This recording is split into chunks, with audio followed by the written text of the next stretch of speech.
Nagsasalita po ako. Ano gusto mo sabihin? Ako ang mapasama dito! Magsasalita Alam mo, po sir, ako. Ako lahat ang masama! Ikaw ang mabuti! Ha? Sa lagay na yan, ikaw ang mabuti! Bigyan ng tubig si nanay. Alam mo sir, pwede ka makulong dito. Ako ang masama! Kaya po, dinala ko po. Huwag ka lang paliwanag! Ikaw ang mabuti!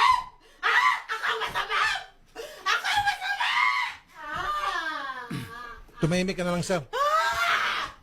Ako nagluluto! Nagpapasahod! Para magkaroon kami ng pera! Totoo yun?